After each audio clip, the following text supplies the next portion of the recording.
Good afternoon, I'm Nikki Kemp and I'm Editorial Director at Creative Brief. Today, in the latest instalment of our Creative Brief Explores series, we have another brilliant example of a brand and agency partnership which has really stepped up to create empathetic and effective work in the midst of the pandemic. Lockdown created many challenges for people across the globe, but arguably for new and expecting parents, it added an unprecedented level of uncertainty and anxiety to an already challenging time. That omnipresent pressure to be all things to all people and live up to that picture-perfect great life you aren't living on social media hit hard in the midst of the stress and physical isolation of lockdown.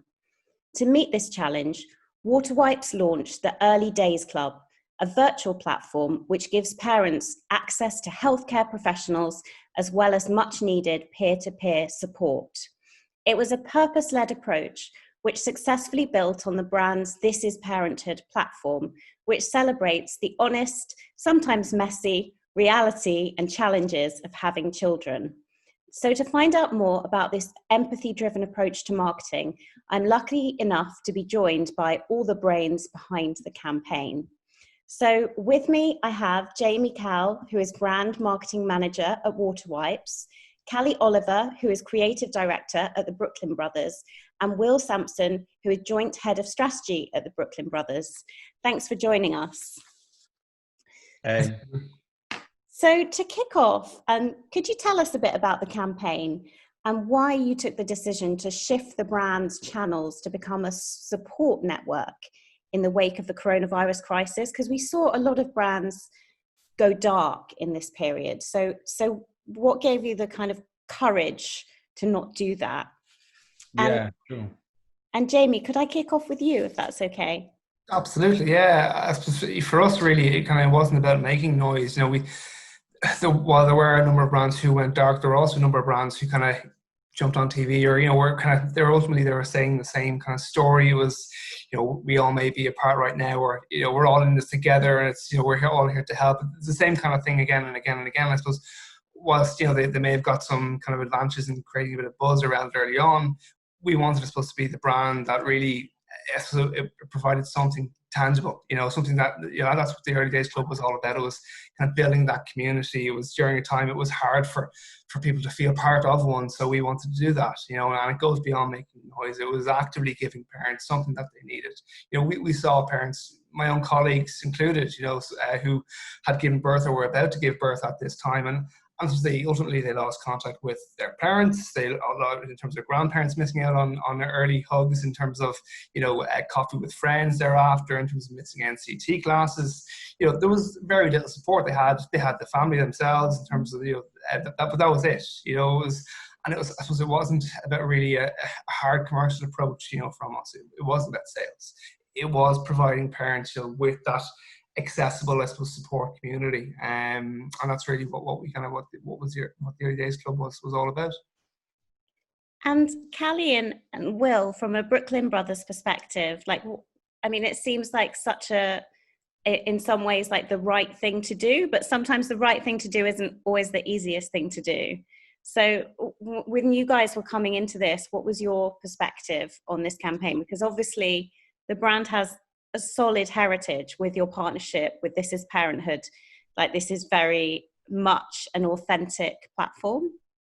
Yeah, definitely. You mentioned it earlier, Nikki. You talked about purpose, and I think that you're absolutely right. We do have a great heritage, and it started when we first began working as an agency kind of client team. The first thing we did was a lot of work on the brand's sort of purpose, its core architecture, why it exists, its mission.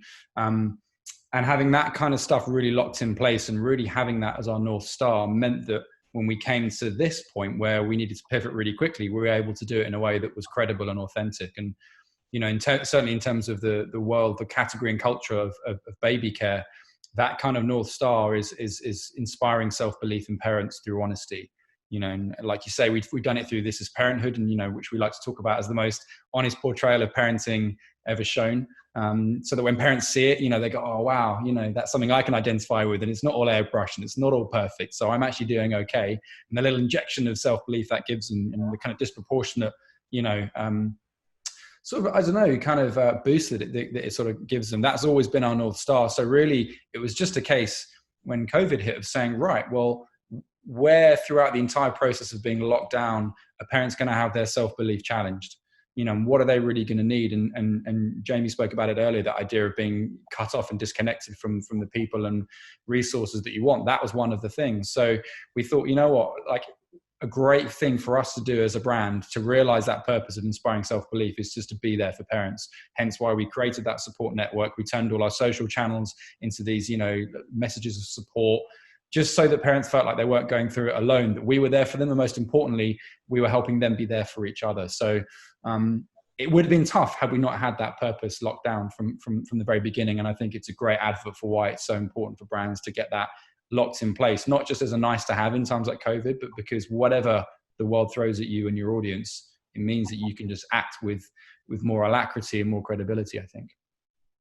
Thank you. And Cali, from a creative perspective, you know, there's always like a level of tectonic shift in your life that happens when you become a parent. But becoming a parent in the midst of a global pandemic, I mean, how did you take that on creatively and so quickly as well, at such speed? I think in the previous This Is Parenthood work, we've always kind of really tried hard to understand what our audience are going through, and it definitely helps that a lot of us are parents ourselves, so we've kind of got that first-hand lived experience. And we also had kind of colleagues and friends that were going through it. So I think it was sort of, you know, it was the research that we did, but it was also just being able to kind of have those conversations with people. And it was just very apparent, like, having lived it myself, you know how much you kind of absolutely rely on your midwife visits, your kind of health visitor, your NCT friends, grandparents, like all of those things are an absolute lifeline to you. So to suddenly like be denied all of that, we just knew that we could kind of provide something of real value.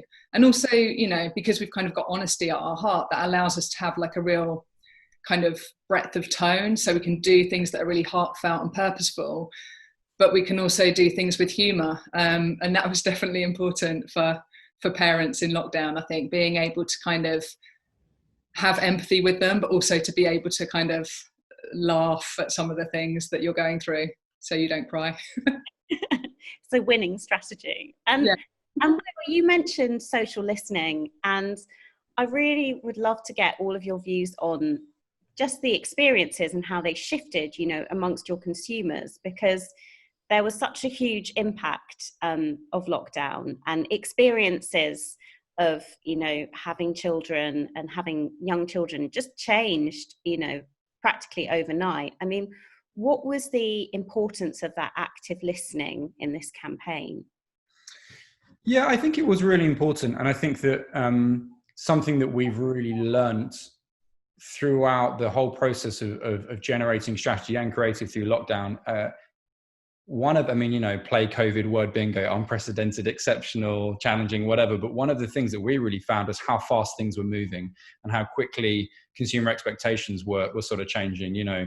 And it was interesting, kind of, Jamie spoke about it a minute ago, about the idea at the very beginning of lockdown, you know, brands coming forward and making these rousing TV ads that show a key worker lifting up the back of a truck as the sun rises, and this stuff, you know, which felt so on point then, 6 weeks later will have felt tired and boring. You know, you don't see things move on that quickly in terms of consumer mindset and approach and attitude. So to answer your question, it was so important to do, because we couldn't presume anything. We couldn't say, we think parents feel like this, and broadly speaking, based on what we're reading here and there, we think this is right.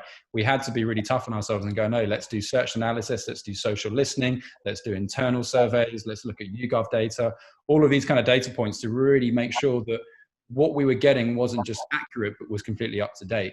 But one build I would say on this, and I know that kind of Cali probably has a slightly more nuanced and authentic way of talking about this. What we did also realize is, as important as that stuff was, it was no substitute for proper human conversation, because what you don't get in data is charm and nuance, and you don't often understand why people are doing things. You might understand what they're doing or what they're saying, you don't necessarily know why. And it isn't until you start having those conversations that you start to really unearth those beautiful little insights that can just be the genesis of great ideas like Early Days Club or some of the other kind of work that we've done. Yeah, absolutely. I would say just some of the sort of creative ways of working that kind of came out of the situation we were forced into. We both kind of client and agency side, we sort of had a shared document for parents, and we'd all kind of write little anecdotes or frustrations or kind of thoughts of things that were going on. And it was kind of like therapy. But that became like a real goldmine for like insights and ideas. And a lot of the things that we did, from the sort of smaller things like the words of encouragement content all the way through to the idea for Early Days Club, were kind of born from that sort of collective insight into what was just going on in day-to-day life for parents. I love the collaboration of that, that sort of going through something together. And we talk a lot about bringing your whole self to work. I mean, for lots of us, we bring our whole self and our families too. And I think it's really interesting with Water Wipes because it's always been such a socially driven brand. So with that collaboration and that, there's a bit of vulnerability involved in that, in kind of really sharing the lived experience of parents. How did that drive the decision to partner with influencers? Because sometimes influencers are kind of held up as being a bit vacuous or a bit, not necessarily authentic, when actually they've been a lifeline for new parents in terms of sharing that and essentially providing that kind of open sourced sharing of ideas that you were sharing as client and agency anyway. I mean, Jamie, can I get your view on that?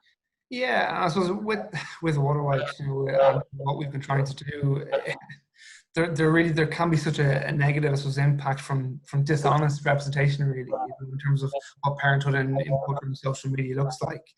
So as a start, working really with influencers that we had relationships with, and this was who shared our belief in having those open and those honest conversations about what parenthood really is, and that was really vital to the success of it. And I think in tandem with working with influencers, it was with the backup of working with our healthcare professionals and having those kind of on the call, and because they ultimately they brought the credibility, and people kind of automatically tuned in for that. While yes, the experiences of our influencers were vital to kind of tell a story that actually today is a crap day or whatever they were living through.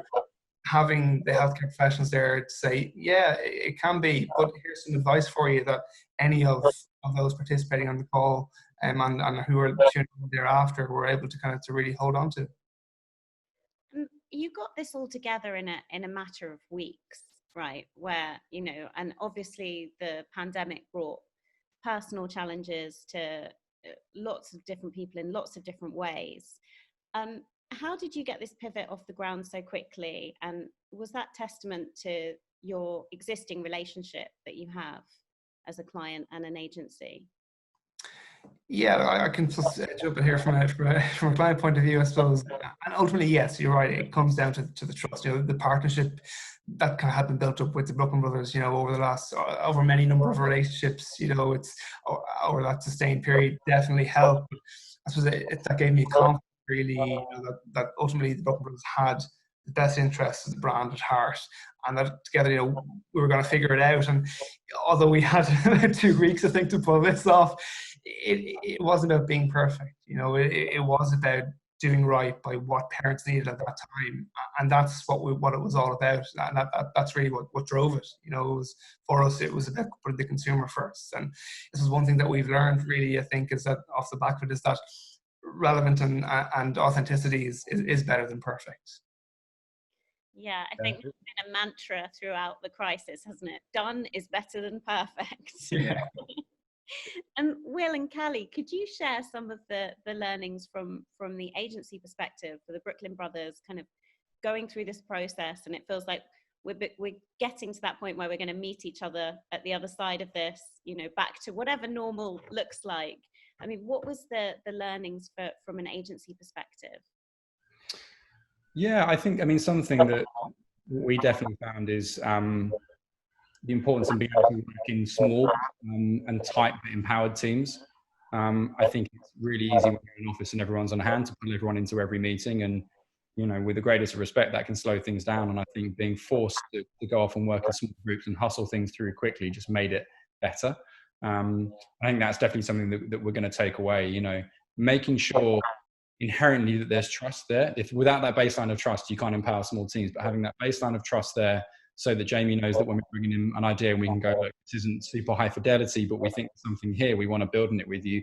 He's not going to waste time worrying about whether the charts are aligned on a PowerPoint slide. He's going to look for the idea and go, cool, I get it, go and do X, Y, and Z, and we'll take the feedback and run with it. And so being able to work in that small, tight, collaborative way, I think is brilliant, because you can just so much better work done so much quicker.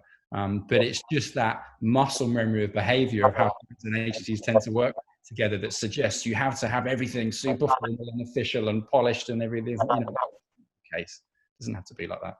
Yeah, I would agree. I think you know, lots of the work that we presented was kind of proactive ideas that we were just coming up with as we lived, and because we had this really collaborative relationship, we could not worry about finessing something for 3 weeks before it was like ready to show, because by that time it wouldn't have been a valid idea anymore because the world was changing so quickly.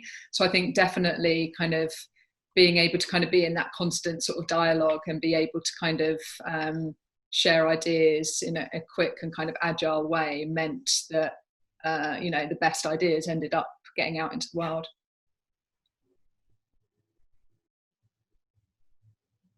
The work that you've done is so honest and empathy fueled, and that honesty existed prior to lockdown, but perhaps parents needed that honesty even more post lockdown, and it really stands out in a category that sometimes, as you mentioned, can rob parents of their self-belief.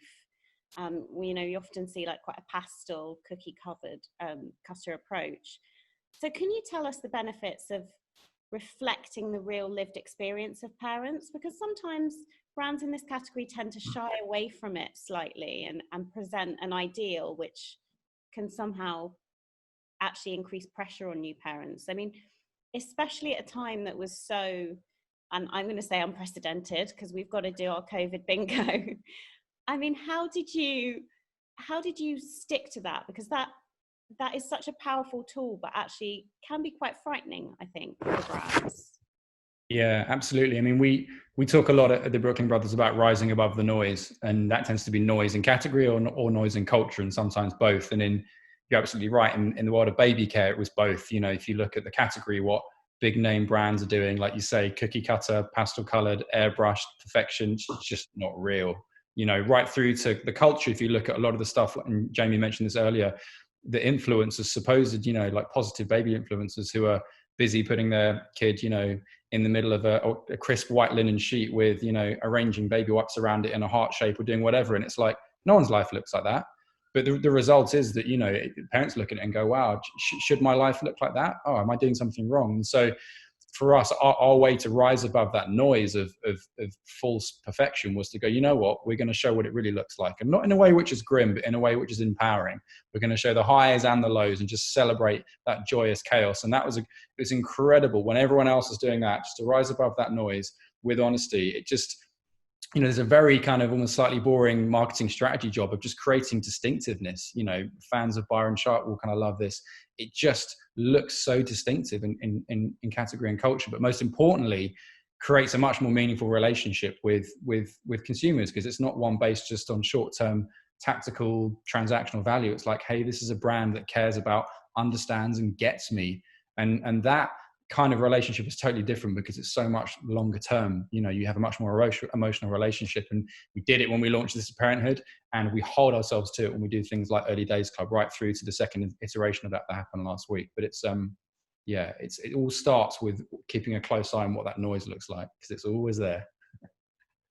Yeah, and like it's about just living and breathing that philosophy really inside and outside of the company. And while we were busy building, you know, the Early Days Club community on the outside and the inside, there was Water Wipes, to be fair, was, you know, fantastic. It was busy sending out wellness packs to all its employees. It was organising Pilates at lunchtime for all its employees. You know, there was a genuine feeling, I suppose, that, you know, as a company, Water Wipes is doing it inside and out, and it enabled me, I suppose, as well to kind of reflect that positivity and kind of give that back to what do parents and consumers really need, which is, it's nice, and it's great for me to be part of that company, certainly.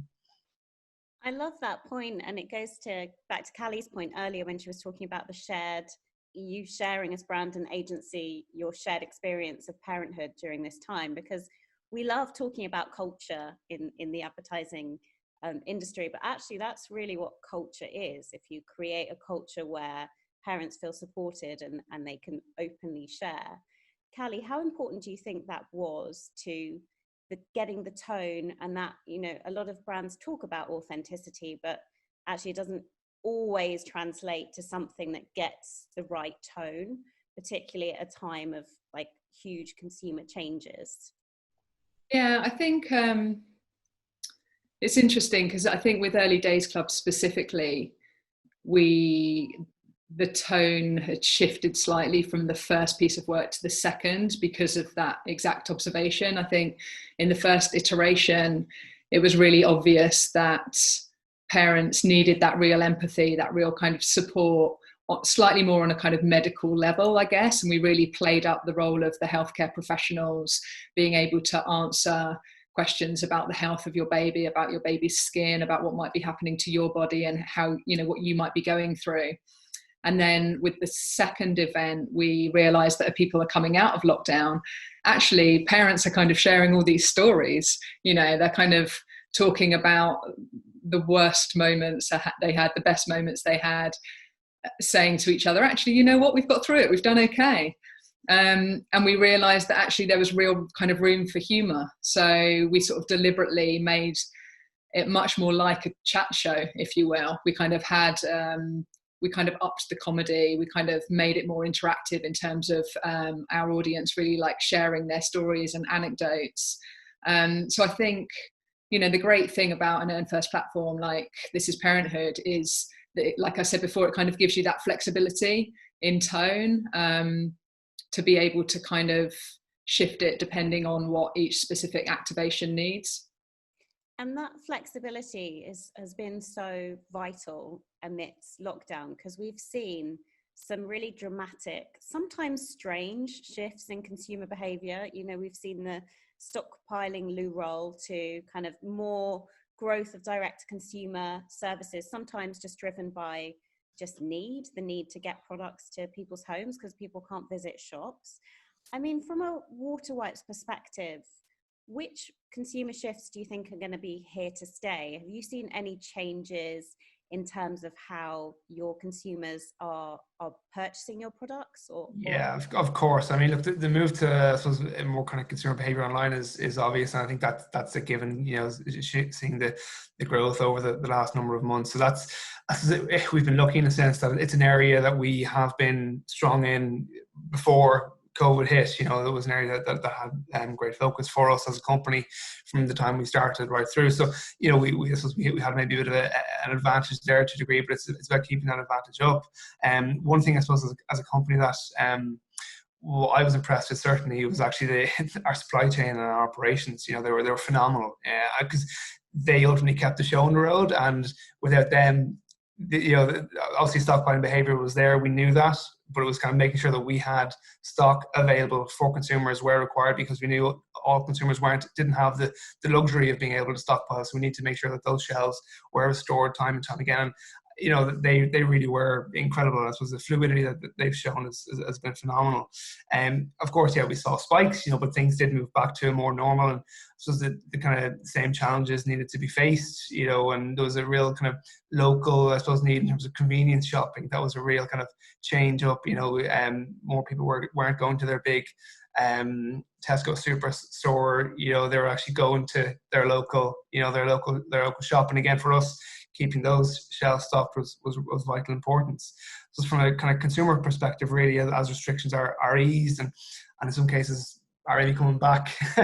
I don't want to say that loud, but it is obviously challenging. I think for us, having a kind of space for real parents to kind of feel part of the community, to continue that kind of going, that's key. And we do have, some exciting things, kind of developments coming kind of down the road over the next couple of months that will ensure that regardless of what happens, we will be there to support parents and families.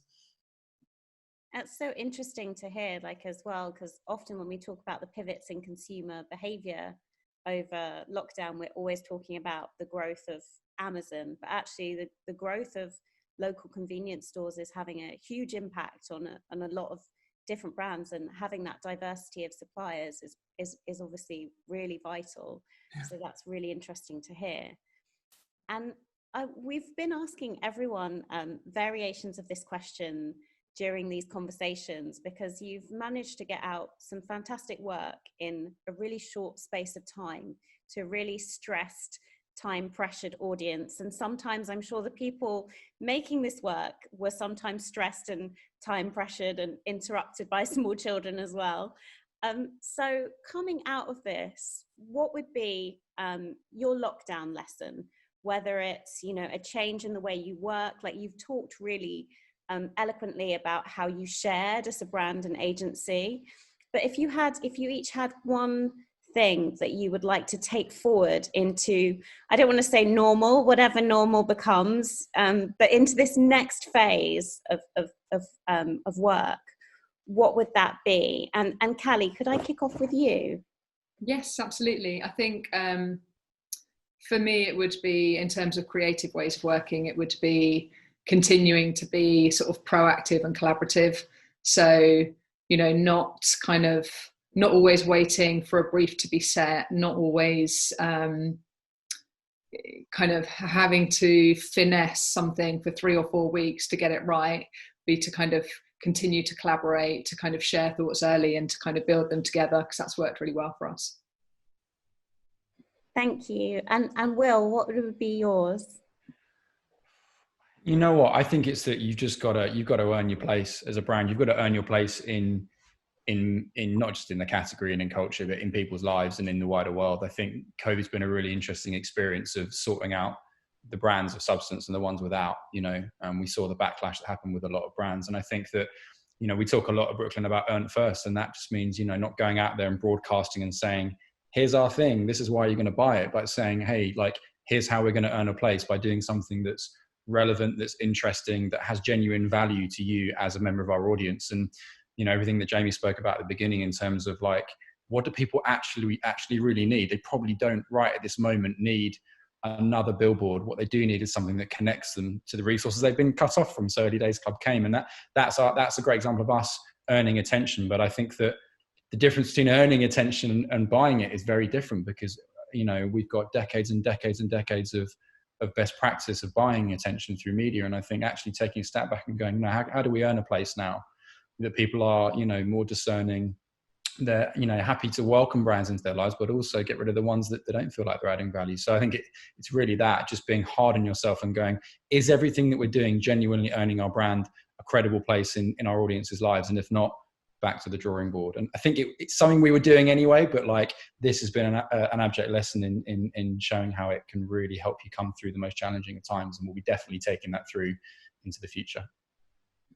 Thank you. And last but not least, Jamie, what are you going to take from this? Yeah, so Will probably touched on earlier on the kind of small, tight teams. There is no need for a big boardroom meetups with 15 people around the table, but it's really, instead of utilising the tech communications that we have, it's that they will really allow those small, tight teams to flourish, and so where people maybe feel more comfortable, maybe because they're in their home in their sweatpants, but they're there and they ask kind of difficult questions, and I suppose the best is really brought out of one another, and that's kind of something that kind of made the Early Days Club what it was. These challenging questions were being asked, but everyone was doing their best, and everyone was kind of working for the right reason, and I think that really kind of helped and made the Early Days Club what it was. Thank you so much. It's so interesting to hear the power of a small, tight, very open team as well. I love the idea of the challenges that parents facing in each of your companies as well, providing some of the creative fuel for this campaign. I think that's just really, really, really inspiring. So thank you, all of you, for taking the time out to talk to me, and also making me feel super relaxed if my children came in and interrupted this discussion, which they didn't. But if they did, I felt like this was a safe space for them to do that.